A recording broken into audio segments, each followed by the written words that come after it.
नमः। गुरुवः पन्तु नो नित्यं ज्ञानदर्शननायकः चारित्रार्णवगम्भीरा मोक्षमार्गोपदेशिकाः मोक्षमार्गोपदेशिकाः मोक्षमार्गोपदेशिकाः। जी बोलिए नित्यानंद परम सिद्ध भगवान की, दिवाली विंशतराक्षी आदिनाथ भगवान की, चिंतामणि पारसनाथ भगवान की, 1000 शांतिनाथ भगवान की, परम पूज्याचार्य श्री स्वामी विद्यासागर जी महाराज की, परम पूज्य सरितानाथ सत्यनाचार्य गुरु विराट सागर जी महाराज की, परम पूज्याचार्य श्री स्वामी विभव सागर जी महाराज की, परम पूज्य मुनि श्री स्वामी अध्ययन सागर जी महाराज की, द्वादशांगी जिनवाणी माता की, अहिंसामयी जैन धर्म की, उत्तम त्याग धर्म की, पर्युषण महापर्व की, षोडशकारण महापर्व की, अहिंसामय विश्व धर्म।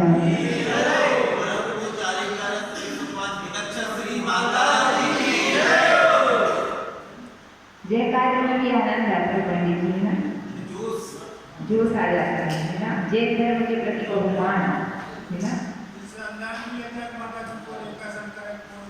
हाँ, और कौन जागृत है और कौन सुसुप्तावस्था में है, सोया हुआ है, इसका ज्ञान होता है किससे? जयकारे से। आज उत्तम त्याग का दिन है, 8वां दिन है, बस 2 ही दिन बचे हैं। त्याग कर लीजिए तो क्या हो जाएगा?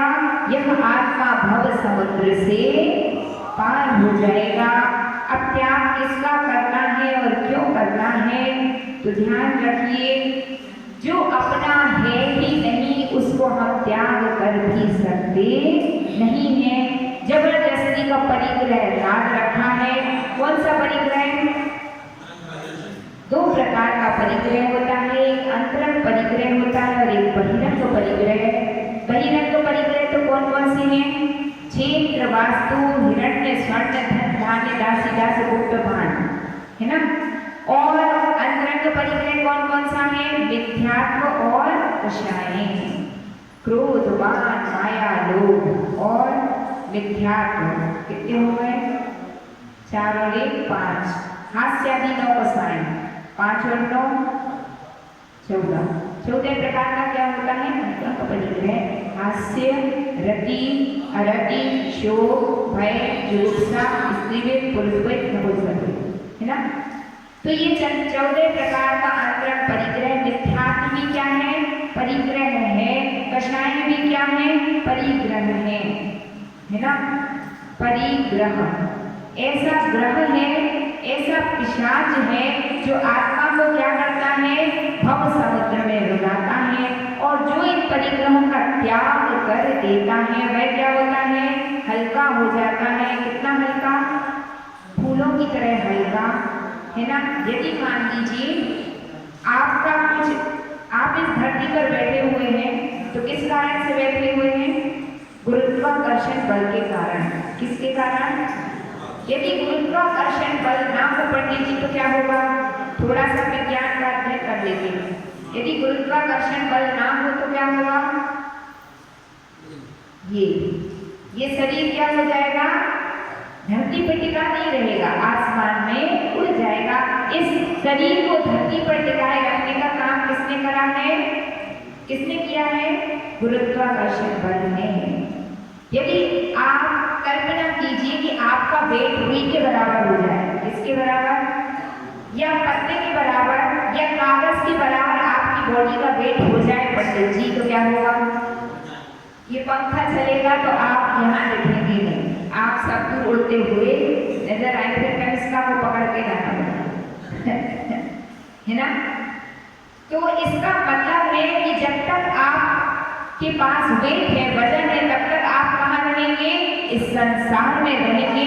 और वेटलेस हो जाएंगे तो क्या होगा? आप इस धरती पर टिक नहीं पाएंगे। मुनिराज निर्ग्रंथ दिगंबर संत क्या करते हैं? संपूर्ण परिग्रहों का त्याग कर देते हैं। बहिरंग और 14 प्रकार का अंतरंग। तो वे क्या हो जाते हैं? हल्के। तो माता जी किसी मुनिराज को उड़ते हुए तो नहीं देखा, हल्के तो हो गए, है ना। तो हल्के हो गए का मतलब क्या है कि बहुत सारा कर्म का बोझा कम हो गया। मुनिराज ध्यान में बैठे, श्रेणी आरोहण हुआ, कर्म का क्षय हुआ। और अब क्या होगा पंडित जी? उनकी आत्मा का क्या होगा? इतनी हल्की हो गई, इतनी हल्की हो गई कि कहाँ पहुंच गई? जहां तक उड़ सकते थे वहां तक उड़ गए। कौन उड़ गया? वह आत्मा उड़ गई जिसके पास अब कोई वजन, कर्मों के वजन से जो आत्मा रहित हो जाती है वह कितनी हल्की हो जाती है कि लोक के अग्र भाग पर जाकर के विराजमान हो जाती है। पंडित जी समुद्र जल का संचय करते हैं, इसलिए उनका स्थान कहाँ है? नीचे है। और बादल पानी क्या करते हैं? बरसाते हैं, पानी का त्याग करते हैं, इसलिए बादल का स्थान कहाँ है? ऊपर होता है। जो जो त्याग करता है उसका स्थान कैसा होता है? ऊपर ऊपर हो जाता है, वह उठता जाता है, उसकी उन्नति होती जाती है। इसलिए आचार्य भगवान कहते हैं कि जो 10 प्रकार के धर्म हैं उनमें से एक कौन सा धर्म है? उत्तम त्याग धर्म, है ना। दान 4 प्रकार 4 संग को कीजिए। त्याग यानी किसका त्याग? दान करो तो वही क्या हो गया? त्याग। अब दान कितने प्रकार का है? आहार दान, औषधि दान, आवास दान और ज्ञान दान। पंडित जी बात तो बहुत सरल सी है और सबको मालूम है कि दान कितने प्रकार का होता है? 4 प्रकार का होता है। लेकिन दान देने की अक्ल, कला हर किसी के पास नहीं होती है। एक दान होता है आहार दान, है ना। आहार दान सबसे श्रेष्ठ दान है, क्योंकि यदि किसी संत के हाथ में हम आहार देते तो उससे क्या होगा? वह अपने रत्नत्रय का पालन करेगा, आपको उपदेश दे पाएगा, 4 घंटे 6 घंटे बोल पाएगा। और गाड़ी में पेट्रोल ना हो तो कोई लाभ मिल पाता नहीं है। उस रत्नत्रय धर्म की वृद्धि के लिए, मोक्ष मार्ग को स्थित बनाए रखने के लिए आहार दान भी क्या है? बहुत महत्वशाली होता है। अगर मान लीजिए कि आदिनाथ भगवान आहार को ना निकलते तो क्या होता? क्या होता पंडित जी? भूखे रह जाते, कोई फर्क पड़ता नहीं, वज्र समारा सहन है। तो क्या उनको आहार करना जरूरी थे? आहार नहीं करते तो क्या आदिनाथ भगवान को मोक्ष नहीं होता? हो जाता। कोई अनिवार्य नहीं थे आहार करने, लेकिन फिर भी आदिनाथ महामुनिराज आहार के लिए निकलते हैं। क्यों निकलते हैं? ताकि सबको इस बात का ज्ञान हो जाए कि आहार की विधि क्या होती है और किस प्रकार से आहार दिया जाता, उस प्रक्रिया को समझाने के लिए। क्योंकि आदिनाथ भगवान के पास में इतनी शक्ति थी कि बिना आहार के भी मोक्ष चले जाएंगे, लेकिन उनके साथ जो अन्य लोगों ने दीक्षा ली थी उनके पास इतनी सहन शक्ति नहीं थी कि बिना आहार किए क्या हो जाए? शरीर स्थिर रह जाए। इसीलिए जब 6 महीने का ध्यान लगाया आदिनाथ भगवान ने, उनके साथ कितने राजाओं ने दीक्षा ली थी? जो उनके सेवक थे 4000 राजाओं ने दीक्षा ली थी। और 4000 राजाओं ने दीक्षा तो ले ली, लेकिन महाराज तो 6 महीने का ध्यान में लीन है। अन्य राजा लीन नहीं रह सकते, तो उन्होंने क्या किया? बलकर उन्होंने क्या किया? उस निर्गंध वेश में पेड़ों से तोड़ तोड़ करके फल खाने प्रारंभ कर दिए, क्योंकि चुनाव का समय कैसे करें? आहार की विधि आती नहीं है, नहीं तो आहार को निकल जाते, है ना। तो उसका परिणाम क्या हुआ? उन्होंने ऐसा नृत्य किया, आकाशवाणी होती कि मुनि वेश में यह नृत्य शोभा नहीं देता। और उनको ये विधि पता ही नहीं थी कि आहार कैसे किए जाते। तो क्या हुआ? फिर उन्होंने बलकर इत्यादि ओढ़ लिए और झरनों का पानी पिया और वृक्षों के फल इत्यादि खाए। तो कहने का तात्पर्य यह है कि उस आहार दान की चर्या को बदलाने के लिए आदिनाथ भगवान को क्या हुआ? आहार पे उतरना पड़ा। आदिनाथ मुनिराज जिस समय बज्रजन की पर्याय में थे, उनकी पत्नी का नाम श्रीमती था। आकाश से आने वाले दो चारण रिद्धिधारी मुनिराजों को प्रणाम किया। देखिए पंडित जी, आज का समय ऐसा है कि सौभाग्य तो बहुत लोगों को मिलता है, लेकिन ज्ञान के अभाव में व्यक्ति उसका लाभ उठा पाता नहीं है। एक निर्ग्रंथ मुनिराज को या संत को पढ़ाने का कितना पुण्य है आपको मालूम है? 3.9 करोड़ महामुनिराजों को पढ़ाने का पुण्य आपको मिल जाता है। आपको अवसर देते हैं, लेकिन अवसर को क्या करते हैं अपन? खो देते हैं। अथवा अब ठीक है, ये काम है, हमारी ड्यूटी है, हमारी नौकरी है, तो हमें तो करना ही है, तो कर ली। एक नौकरी बजाना और एक आत्मशुद्धि के साथ किसी निर्ग्रंथ के हाथ में एक ग्रास रखना, दोनों में महान अंतर होता है। जो भक्ति के साथ किसी संत के आहार कराता तो कितना पुण्य मिलता उसको? 3.9 करोड़ मुनिराजों को प्रदान करके आहार कराने का पुण्य प्राप्त होता है। और आपने केवल ड्यूटी बजाई तो उसका फल क्या मिलेगा? काम किया, लेकिन पुण्य कोई विशेष मिल पाया नहीं, है ना? तो इसलिए अपने परिणाम हमेशा कैसे रखने चाहिए? भले से आप एक कर्मचारी बनकर के धर्म की सेवा और काम करें, लेकिन उस कार्य को भी कैसे करना चाहिए? आनंदित और पुलकित मन से करना चाहिए, मुंह बनाकर नहीं करना चाहिए, है ना? आपने मन को म्लान करके वही कार्य किया और पुलकित मन से किया, तो दोनों में क्या अंतर है? अंतर तो कुछ भी नहीं है। आहार तो दोनों ही परिस्थितियों में हो जाएंगे, अंतर तुम्हारे पुण्याश्रम में पड़ जाएगा। एक जगह पुण्य का कोष भरता जा रहा है और दूसरी जगह पुण्य का कोष खाली है। तो ऐसे सौभाग्य जब मिलते हैं तो पद्मजन और श्रीमती ने उन दोनों चारण रिद्धिधारी मुनिराजों को कैसे पढ़ाया? बड़े आनंद के साथ पढ़ाया, प्रासुक आहार दिए और 4 जीवों ने उसकी अनुमोदना की। किस किसने अनुमोदना की? नकुल ने, शुगर ने, सिंह ने और सर्प ने। और मरकर के वो कहाँ गए सबके साथ? अच्छा काम किया तो फल भी क्या मिलेगा? अच्छा। सीधा जैन धर्म का सूत्र है, जैसा करोगे वैसा मिलेगा।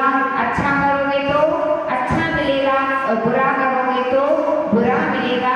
ऐसा कौन है? ये कर्म सिद्धांत है जो सबके प्रति 100% का न्याय करता है। तो भी जाकर के क्या बने? वज्रजंग राजा।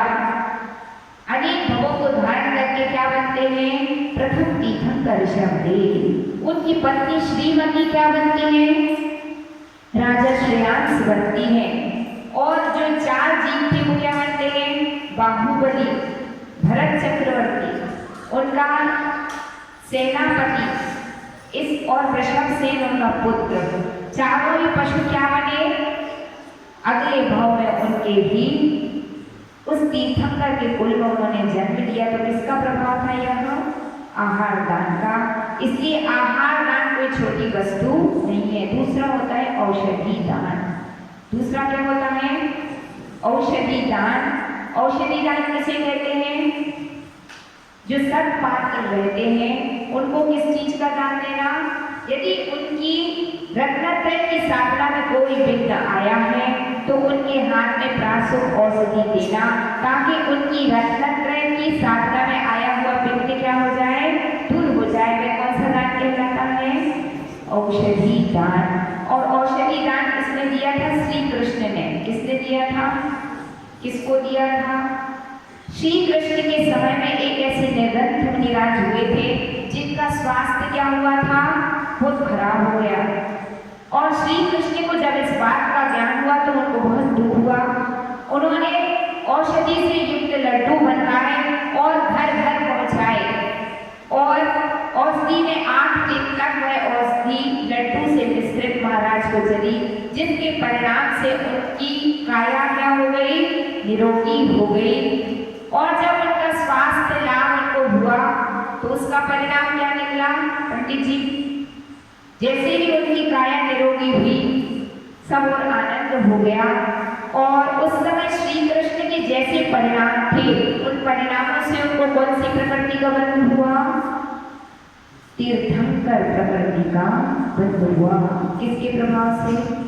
उस औषधि दान के प्रभाव से। इसके बाद क्या होता है? आवास दान। किसी को ठहरने के लिए क्या देना? सत्पात्रों को ठहरने के लिए स्थान प्रदान करना क्या कहलाता है? आवास दान। और एक शुकर की कहानी शास्त्रों में बहुत प्रसिद्ध है। वह शुकर कौन था और शुकर की पर्याय में कैसे गया?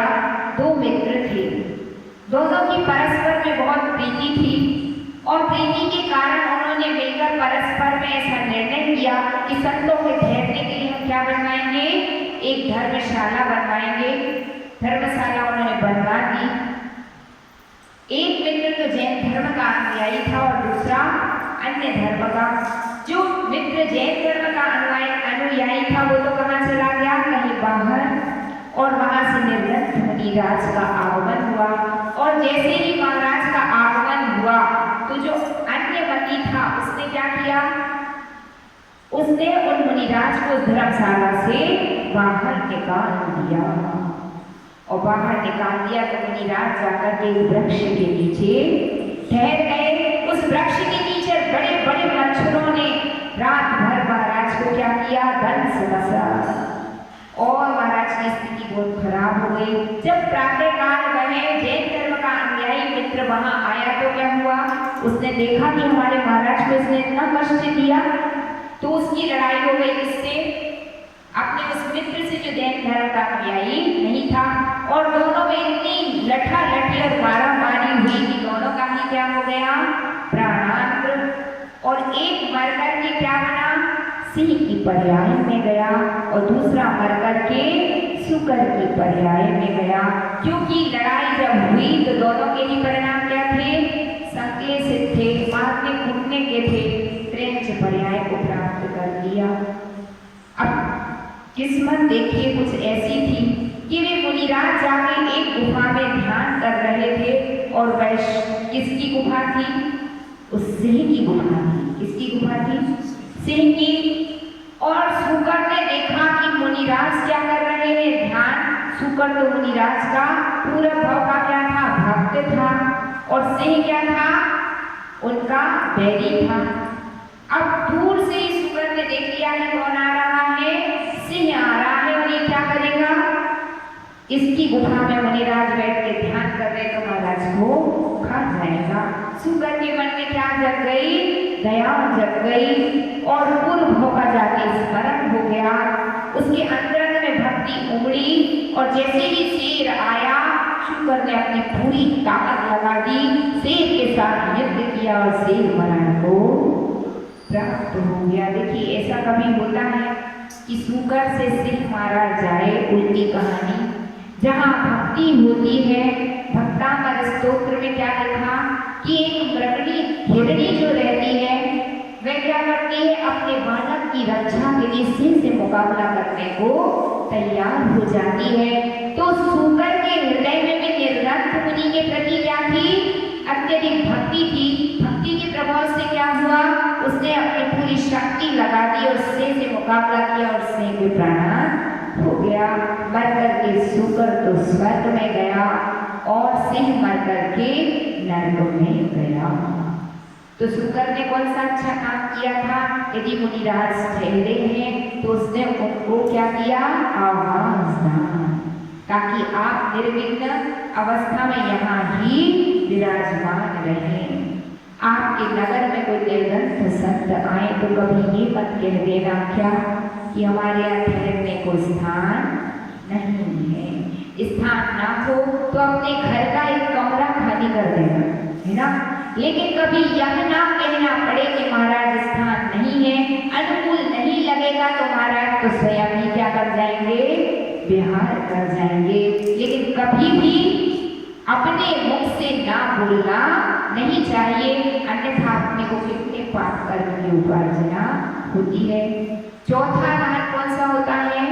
ज्ञान दान। और ज्ञान दान में प्रसिद्धि को कौन प्राप्त हुआ? सबको पता है कौंडेश नाम का ग्वाला, जिसने वन में जाकर एक कोटर में क्या प्राप्त किया था, एक शास्त्र, एक जिनवानी मिली थी। उसने बड़े भक्ति के साथ जिनवानी माँ को अपने सिर पर उठाया, अपने घर ले गया और अष्टद्रव्य से पूजन किया।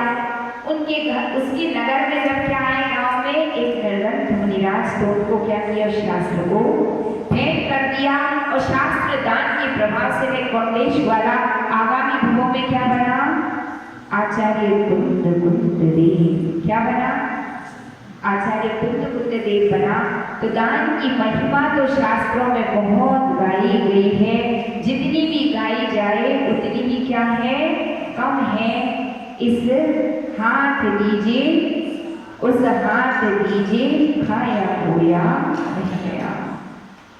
सज धज कर जिस दिन मौत की शहजादी आएगी, ना सोना काम आएगा, ना चांदी आएगी। सब कुछ इस धरा का, इस धरा पर सब पड़ा रह जाएगा, बांध कर मुट्ठी दुआया कर पसारे जाएगा। तो दोनों हाथ उलीजिए यही सयानो काम। ऐसी शास्त्र में बहुत सारी पंक्तियां भरी पड़ी हैं जो क्या बतलाती हैं, यह बतलाती हैं कि यदि आपने यह मानव का जीवन पाया है तो इसकी सार्थकता किससे है, दान कीजिए, त्याग कीजिए और कितना त्याग कीजिए, सब कुछ त्याग कर दीजिए और उस अवस्था में पहुंच जाइए जहां पर त्याग ही न करना पड़े। कहां पर, जब व्यक्ति अपने स्वभाव में पहुंच जाता है तो वहां पर त्याग किया नहीं जाता, बल्कि क्या हो जाता है, अपने स्वरूप में लीन होते हैं तो सब कुछ त्याग किसका करें, कुछ मेरा है ही नहीं। नबी अर्थी मंच किंचवी अन्नम परमाणु में तपी, ऐसा समय सार ग्रंथ में आचार्य कुंद देव कहते हैं कि संसार में परमाणु मात्र भी मेरा नहीं है। जब तुम्हारा है ही नहीं, कुछ है ही नहीं, तुम कुछ ग्रहण ही नहीं कर सकते तो त्याग किसका करोगे। तो त्याग क्या है और दान क्या है, ये सब बाहर की वस्तुएं हैं। जब अंतरात्मा में प्रविष्ट होते हैं, शुद्ध निश्चय है का आश्रय लेते हैं तो कुछ मेरा है ही नहीं तो मैं छोड़ूंगा भी क्या। इससे क्या होता है, जो अहंकार की भूमिका है वो समाप्त हो जाती है। कभी कभी व्यक्ति दान करके क्या होते हैं, मान कसाई से संयुक्त हो जाते हैं, तो उस समय इस गाथा को याद कर लेना चाहिए। नबी अर्थी मंच किंचवी अन्नम परमाणु में तपी, परमाणु मात्र भी मेरा नहीं है तो मैं क्या दान करूंगा। ध्यान करके भी कैसे भाव रखते कि मैं क्या दे सकता हूँ, मेरा क्या है जो मैं दे सकूंगा। ऐसे परिणामों के साथ जो दान दिया जाता है वह दान तो तुम्हें स्वर्ग और मोक्ष की प्राप्ति कराएगा। मैंने दान दिया है, मैंने लाखों की बिल्डिंग तैयार की है, मैंने संत निवास बनाया है, छाती ठोक ठोक के जो बतलाते हैं तो वहाँ पर उनके सेंटेंस में जो मैं लगा हुआ है वे उनके दान के महत्व को क्या करते हैं, पंडित जी घटा देते हैं। इसलिए दान तो देना, लेकिन कैसी भावना से देना, नबीयत मच जिंजबी अन्नम परमाणु तपी, मेरा कुछ है ही नहीं तो मैं क्या दे सकता हूँ। जो दिया है वह तो प्रभु ने दिया था, उनका प्रसाद उनके चरणों में मैंने अर्पित कर दिया है। ऐसे भावों से आपने अपनी वस्तु का सबर कल्याण के लिए त्याग किया तो वही उत्तम त्याग कहलाएगा। उसी से आपकी आत्मा का हित होगा, कल्याण होगा। इसी भावना के साथ जी बोलिए चिंतामणि पारसनाथ भगवान की द्वादशा की जयकाली माता की।